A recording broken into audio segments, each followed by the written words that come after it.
Hello friends. तो all India की second round की काउंसलिंग स्टार्ट हो चुकी है, ठीक है। और उसमें रजिस्ट्रेशन की प्रोसेस भी स्टार्ट हो गई है। उसके साथ साथ जो है उन्होंने पूरी लिस्ट बना करके दे दी है, पीडीएफ बना करके दे दी है कि कितनी वैकेंट सीट जो है वो पार्टिसिपेट करेगी सेकंड राउंड में, या सेकंड राउंड में कितनी सीटें पार्टिसिपेट करेगी।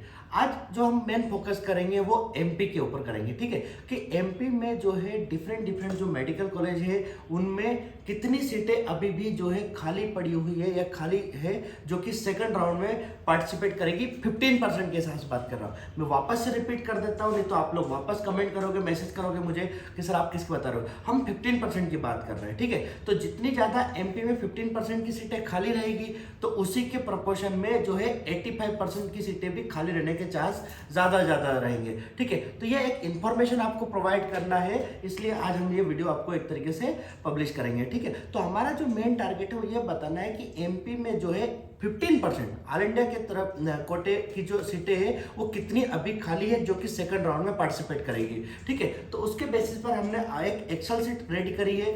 ऑल इंडिया में कितनी सीटें खाली है, टोटल कितनी है वो हमने बना दी है। अब एमपी में जो है general category, EWS, OBC, SC, ST हर एक कैटेगरी में कितनी सीटें खाली है प्लस टोटल कितनी सीटें खाली है 15% के हिसाब से ये हमें पता चल जाएगा, ठीक है। तो जब हमारी स्टेट की काउंसलिंग होगी तो उसमें उसका कहीं ना कहीं एक बेनिफिट दिखना चाहिए। एक और मैं आपको बात बता देता हूं कि जब जैसे ऑल इंडिया ने अपने वैकेंट सीट की लिस्ट पब्लिश की है तो उसमें एक चीज हमने देखने को मिली है कि ह्यूज अमाउंट में, बहुत ज्यादा अमाउंट में जो है सीटें खाली है अभी ऑल इंडिया की काउंसलिंग में। तो डेफिनेटली स्टूडेंट जो होगा वो स्टेट से कहीं ना कहीं ऑल इंडिया में शिफ्ट होने की एक पॉसिबिलिटी बनती है, जो कि 85% पर स्टूडेंट को बेनिफिट मिलेगा, ठीक है। तो इसका कहीं ना कहीं आपको एक डायरेक्ट या इनडायरेक्ट बेनिफिट मिलना चाहिए, ऐसा हम लोगों को अनुमान है, ठीक है। तो यही आपको बताने का हम ट्राई कर रहे हैं कि कितनी सीटें जो है एमपी में अभी भी 15% के हिसाब से खाली है। 85% का भी हमें नहीं पता, वो डीएमई जो है 1 मार्च को जब पब्लिश करेगा तो उससे पता चल जाएगा। लेकिन उसके पहले भी एक जो आप लोगों को एक पता होना चाहिए कि एमपी में भी ऑल इंडिया लेवल की कितनी सीटें खाली है, जिसका हमें जिससे कि हम पता चल जाएगा हम डेफिनेटली अभी भी सिलेक्शन की रेंज में आ रहे हैं कि नहीं आ रहे।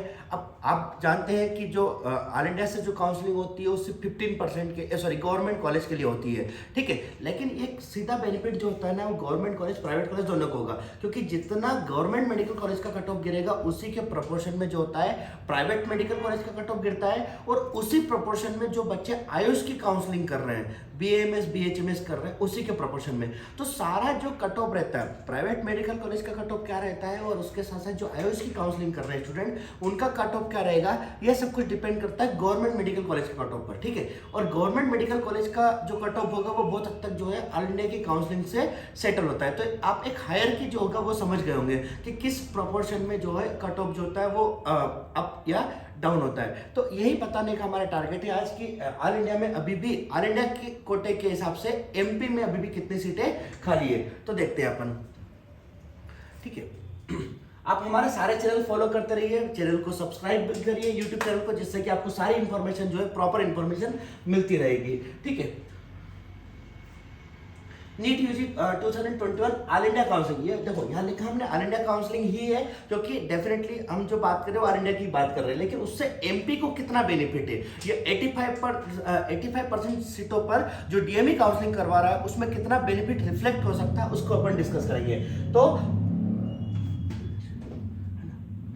Vacant seat in MP for all India 15% counselling second round, ठीक है। तो कितनी सीटें अभी भी एमपी में जो है वैकेंट है, जिसके लिए एमपी की स्टूडेंट भी एलिजिबल है और आउट ऑफ इंडिया के स्टूडेंट जो है वो भी एलिजिबल है, ठीक है। तो आपको मैं बता देता हूं कि एमपी में 15% के लिए कितनी सीटें जो है वैकेंट रहेगा ऑल इंडिया काउंसलिंग के थ्रू जो चल रहा है, ठीक है। तो मुझे लगता है कि आप मेरी बात समझ गए होंगे कि मैं आपको जो बताना चाहता हूं कि एमपी में 85% सीटें जो है उसकी हम डिस्कस नहीं कर रहे हैं, हम 15% सीटों का डिस्कस कर रहे हैं। लेकिन सीधी सी बात है कि ऑल इंडिया का कट ऑफ जितना ज्यादा गिरेगा उतना ही बेनिफिट जो है स्टेट की काउंसलिंग में होगा, ठीक है। गवर्नमेंट मेडिकल कॉलेज के लिए भी होगा, उसके साथ साथ जो है प्राइवेट मेडिकल कॉलेज के लिए भी होगा। तो उम्मीद है कि आप मेरी बात समझ गए होंगे अब तक जितना मैंने समझाया है। तो अब हम देखते हैं कि ऑल इंडिया की 15% के हिसाब से कितनी सीटें वैकेंट है, देखते हैं।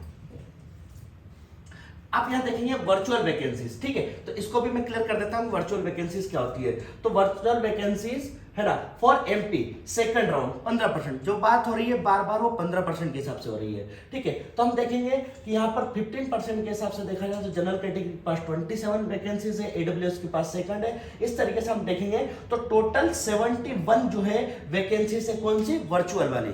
अब वर्चुअल का मतलब क्या होता है, तो वर्चुअल का मतलब ये होता है कि जैसे कि पर्टिकुलर किसी स्टूडेंट ने ऑल इंडिया में जो है फर्स्ट राउंड में उसको कॉलेज अलॉट हो गया, कॉलेज अलॉट होने के बाद उसको उन्होंने एडमिशन भी ले लिया पर्टिकुलर कैंडिडेट ने, और देन आफ्टर उन्होंने क्या हुआ कि उनसे क्वेश्चन पूछा कि आप नेक्स्ट मेडिकल कॉलेज अपग्रेडेशन करना चाहते हैं या सेटिस्फाई। आप भी डेफिनेटली काउंसलिंग कर चुके हैं तो आपको पता ही होगा किस तरीके से प्रोसीजर रहता है। तो इन सीटों पर, इतनी सीटों पर 71 सीटों पर जो है स्टूडेंट ने अपग्रेडेशन का ऑप्शन चूज किया है, ठीक है। 71 सीटों पर स्टूडेंट ने क्या करा है, अपग्रेडेशन का ऑप्शन चूज किया है। मतलब ये एक तरीके से अभी बीच में है ना, ये पूरी तरीके से खाली है ना पूरी तरीके से भरी हुई है, ठीक है। तो ये 71 सीटें जो है वर्चुअल है। तो हमने प्रॉपर, आप चाहे तो इसको क्रॉस चेक कर सकते हैं, जो ऑल इंडिया ने एमसीसी की साइट एमसीसी ने अपनी साइट पर जो डाल रखा है उसके बिहाफ पर चाहे तो आप इसको क्रॉस चेक कर सकते हैं, और कोई आपको डाउट हो तो आप हमें मैसेज वगैरह कर सकते हैं। तो वर्चुअल सीटें कितनी खाली है अभी भी एमपी में जो है 15% के हिसाब से, और 71 है। हर एक कैटेगरी में कितनी सीटें खाली है ये भी हमने आपको बता दिया। अब अपन देखते हैं कि टोटल कितनी सीटें वैकेंट है एमपी में 15% कोटे के हिसाब से, ठीक है। अब ये यहाँ पर total vacancies for MP second round all India quota है, ठीक है। तो एमपी में ऑल इंडिया कोटे की कितनी सीटें अभी भी खाली है जो कि सेकंड राउंड में पार्टिसिपेट करेगी ऑल इंडिया के सेकंड राउंड में, ठीक है। तो हर एक कैटेगरी का हमने आपको यहाँ पर एक्सेल सीट के बेसिस पर ये डेटा रेडी किया है। तो जनरल कैटेगरी में अभी भी 88 सीटें खाली है जो कि एक अच्छा खासा नंबर है। ईडब्ल्यूएस में भी 22 है, ये भी अच्छा नंबर है।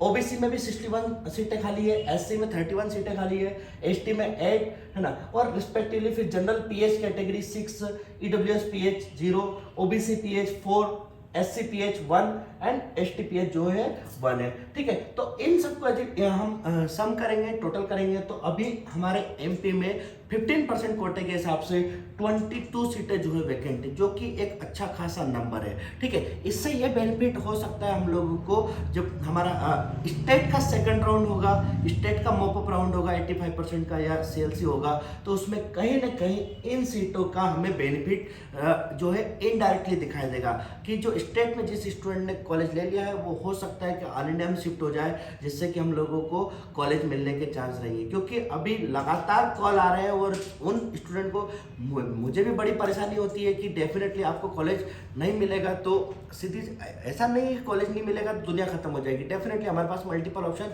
रहते ही है, लेकिन जितना जल्दी कॉलेज मिल जाए ये अच्छी बात रहती है, ठीक है। तो हमारा यही आज का मेन टारगेट था कि आपको पूरी इंफॉर्मेशन प्रोवाइड कर दी जाए कि एमपी में ऑल इंडिया कोटे की अभी कितनी सीटें जो है वैकेंट है, खाली है, जिससे कि थोड़ा सा आपको एक हिंट मिल जाए, आप खुद भी एक तरीके से एनालाइज कर सकते हैं कि अब आपके साथ जो है कितना बेनिफिट इसका रिफ्लेक्ट हो सकता है डायरेक्टली इनडायरेक्टली, ठीक है। तो उम्मीद है कि आपको सारी बातें लगभग जो है समझ में आ गई होगी। ये हमने जो बात करी है 85% की बात हमने नहीं करी है, बार बार मैं बोल रहा हूँ, आपको वीडियो में भी दिख रहा होगा यहाँ पर कि स्लाइड में कि 15% की हम बात कर रहे हैं। लेकिन जितनी ज्यादा ऑल इंडिया में सीटें वैकेंट रहेगी तो स्टेट का बच्चा ऑल इंडिया में शिफ्ट होगा तो हम लोगों को ज्यादा से ज्यादा स्टेट वालों को बेनिफिट मिलेगा, ठीक है। तो उम्मीद है कि आपको सारी बातें समझ में आ गई होगी। इसके बाद भी यदि आपको कोई डाउट हो तो आप हमें मैसेज कर सकते हैं या फिर एक तरीके से कमेंट बॉक्स में कमेंट कर सकते हैं। Okay, thank you so much.